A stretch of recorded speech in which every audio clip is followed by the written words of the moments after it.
7 अप्रैल 2026 अमेरिकी सदर Donald Trump Iran को एक डेडलाइन देता है और अब इस डेडलाइन को खत्म होने में सिर्फ कुछ ही घंटे बचे थे। शाम 5:36 पर सदर डोनाल्ड ट्रंप अपने अकाउंट से लिखते हैं, अगर ईरान ने डेडलाइन खत्म होने तक अपना हरमज़ ना खोला तो आज रात पूरी सिविलाइजेशन खत्म कर दी जाएगी और फिर कभी वापस नहीं आएगी। दुनिया का सबसे ताकतवर आदमी एक पूरी तहजीब को खत्म करने की धमकी दे रहा है। हर कोई ये पढ़कर दंग रह गया। पूरी दुनिया के लीडर ये समझने की कोशिश कर रहे थे ट्रंप आखिर ईरान के खिलाफ करने क्या जा रहा है। क्या ये इशारा एक न्यूक्लियर बम की तरफ है? बहुत से लोगों को सच में उसरात लगा कि ट्रंप ईरान पर न्यूक्लियर बम गिरा देगा।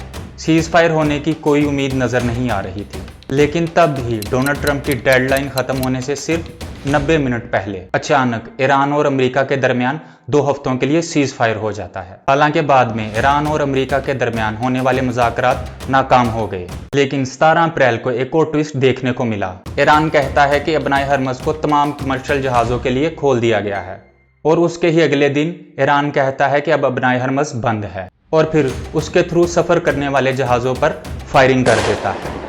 आएं समझने की कोशिश करते हैं आखिर इस जंग में चल क्या रहा है। 28 फरवरी से लेकर अब तक 50 दिन से ज़्यादा लंबी चलने वाली इस जंग में 4000 से ज़ायद लोग मारे जा चुके हैं। ईरान में 2000 से ज़ायद, लिबनान में 2100 से ज़्यादा, इसराइल में 26 और 13 अमरीकी फौजी भी मारे जा चुके हैं। ये नंबर मेरे बोलते और आपके सुनते वक्त एक डेटा पॉइंट लगता है, लेकिन सोच कर देखें दोस्तों, 7000 से ज़ायद ख़ानदानों की ज़िंदगी हमेशा के लिए ख़राब हो गई और लाखों लोगों को अपने घर छोड़ने पड़े। लेकिन सवाल ये है, किस लिए? इस सब से क्या मिला? जंग का सबसे खतरनाक लम्हा वो था जब अमेरिका ने ईरान के न्यूक्लियर पावर प्लांट पर हमला किया। जंग शुरू होने से अब तक इसके आसपास 4 बम गिराए जा चुके हैं। ये चीज़ कितनी खतरनाक थी, इस बात का शायद लोगों को अब तक अंदाज़ा नहीं है। अगर इस पावर प्लांट को थोड़ी सी भी चोट पहुंचती तो इससे निकलने वाली गैसेस हवा में शामिल हो जाती। पूरे मिडल ईस्ट के लिए ये एक डिज़ास्टर होता था। ऐसी बीमारियां देखने के लिए मिलती जो नस्लों तक सफ़र करती। कतर के वज़ीर आज़म ने भी 2025 में इसके बारे में वार्निंग दी थी। अगर इस पावर प्लांट को नुकसान पहुंचता है तो मिडल ईस्ट में कुछ नहीं बचेगा। Basically entirely contaminated, no water, no fish, nothing like. इस जंग के दौरान जो असल टर्निंग पॉइंट देखने को मिला वो 3 अप्रैल 2026 को देखने को मिला और उसने ट्रंप के हर दावे को झूठा साबित कर दी। ट्रंप मुसलसल दावा कर रहे थे कि ईरान की फ़ज़ाई हदूद मुकम्मल उनके कंट्रोल में है। ईरान जंग हार चुका है और तकरीबन जंग ख़त्म हो चुकी है। We won, okay? They are militarily defeated. लेकिन 3 अप्रैल को ईरान ने अमेरिका का एक फाइटर जेट गिरा दिया जिसमें 2 लोग थे। जहाज़ गिरने से पहले दोनों ने पैराशूट के जरिए छलांग लगा दी और दोनों ईरान की सरजमीन पर जा गिरे। हालांकि एक को जहाज़ गिरने के कुछ ही घंटे बाद रेस्क्यू कर लिया गया था, लेकिन दूसरा बंदा जो इस जहाज़ में बैठा था उसका कुछ पता नहीं चल रहा था। 5 अप्रैल को डोनाल्ड ट्रंप पोस्ट करते हैं कि दुश्मन के इलाके से दोनों लोगों को बिना किसी नुकसान के निकाल लिया गया है और ये इस बात का सबूत है कि ईरान की फ़ज़ाई हदूद मुकम्मल हमारे कंट्रोल में है। लेकिन सच्चाई ये थी, ईरान ने अमेरिका का एक फाइटर जेट गिरा दिया था। रेस्क्यू हेलीकॉप्टर पर भी फायरिंग की थी जिससे एक जहाज़ क्रैश हो गया था और 2 हेलीकॉप्टर भी हिट हुए थे और 2 एयरक्राफ्ट भी डैमेज हुए थे। अमेरिका ने उनको वहाँ ही तबाह कर दिया ताकि ईरान के हत्थे ना चढ़ जाएं। इस दौरान ट्रंप ने ईरान को 4 बार अपना हरमज़ खोलने की धमकी दे दी थी। ईरान ने चारों को नज़रअंदाज कर दिया। 7 अप्रैल को कुछ भी काम ना आया तो ट्रंप ने सीधा गालियां देनी शुरू कर दी। ट्रंप ने कहा डेडलाइन खत्म होने के बाद पावर प्लांट, पुल और हर चीज़ को टारगेट किया जाएगा। Every power plant in Iran will be out of business, burning, exploding and never to be used again. लेकिन ईरान ने फिर भी अपना हरमज़ नहीं खोला। ये वही दिन था दोस्तों जिस रात ट्रंप ने वो पोस्ट की जिसने पूरी दुनिया को हिला के रख दिया। एमनेस्टी इंटरनेशनल ने कहा कि यह नस्ल कुशी की धमकी के बराबर है।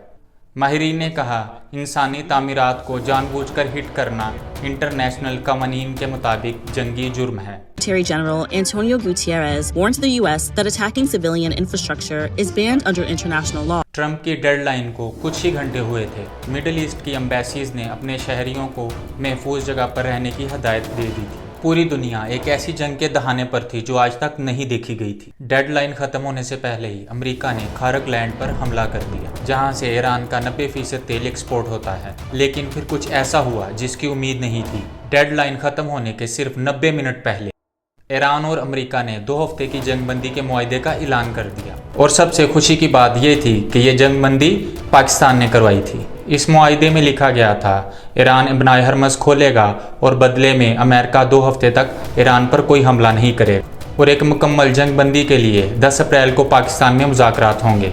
लेकिन बदकिस्मती से जंगबंदी के कुछ ही घंटे बाद इसराइल ने लिबनान पर 100 से ज़ायद हमले किए, जिसमें 300 से ज़ायद लोग मारे गए। इसराइल का लिबनान पर अब तक का सबसे बड़ा हमला था। इसराइल के वज़ीर आज़म नेतन्याहू कहते हैं ईरान और अमेरिका के दरमियान जो मुआहिदा हुआ है उसमें लिबनान शामिल नहीं है, मैं यह हमला कर सकता हूं। अमेरिका के नायब सदर JD Vance ने भी कहा कि जंगबंदी के मुआहिदे में अमेरिका ने तो कभी लिबनान को शामिल करने का वादा नहीं किया।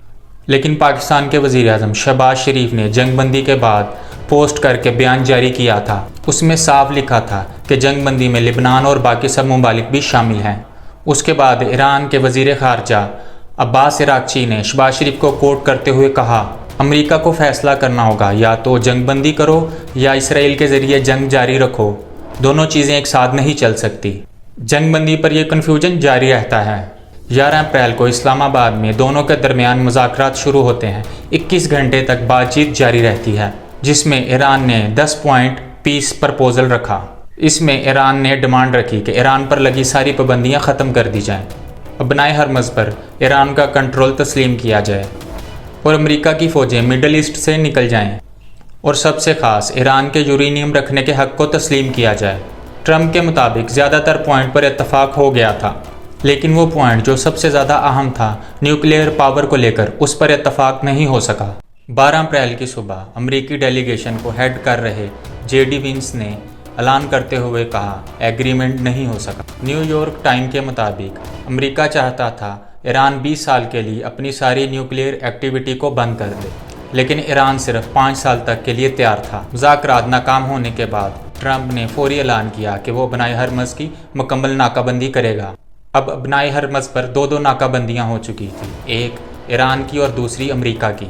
ईरान नाकाबंदी के बावजूद अपने दोस्त ममालिक जैसे कि चीन का तेल गुजरने दे रहा था, लेकिन अमेरिकी नाकाबंदी से अमेरिका चाहता था अब यहाँ से चाइना का तेल ना गुजर सके। लेकिन चीन ने भी अमेरिका को वार्निंग दी थी वो ईरान और चीन की दोस्ती में दखल अंदाजी ना दे। अमेरिकी नाकाबंदी के बाद अमेरिका ने तकरीबन 13 जहाज़ों को रोका या वापस भेजा, लेकिन 17 अप्रैल को ईरान अचानक ऐलान करता है इब्नाए हरमज़ अब मुकम्मल तौर पर खुला है, जब तक जंगबंदी रहेगी इब्नाए हरमज़ खुला रहेगा। इस ऐलान के बाद तेल की कीमतों में 10% तक कमी आई। हालांकि अगले दिन ही ईरान ने दोबारा से इब्नाए हरमज़ बंद कर दिया, और ईरान ने दोबारा इब्नाए हरमज़ बंद करने की वजह दोहरी अमरीकी नाकाबंदी बताई। इधर ट्रंप ने भी ऐलान किया जब तक डील नहीं हो जाती नाकाबंदी जारी रहेगी। इस दौरान दोस्तों एक और भी अच्छी खबर है, इसराइल और लिबनान के दरमियान 10 दिन के लिए सीज़ फायर हो गया है। इसके बाद इनके दरमियान भी मुज़ाकरात होंगे। तो सवाल ये है दोस्तों, क्या इनके दरमियान डील हो पाएगी? क्या ये जंग हमेशा के लिए रुक जाएगी? और असल सवाल तो ये है, क्या मिला इतना सब कुछ करके? दोस्तों कमेंट में जवाब ज़रूर दें।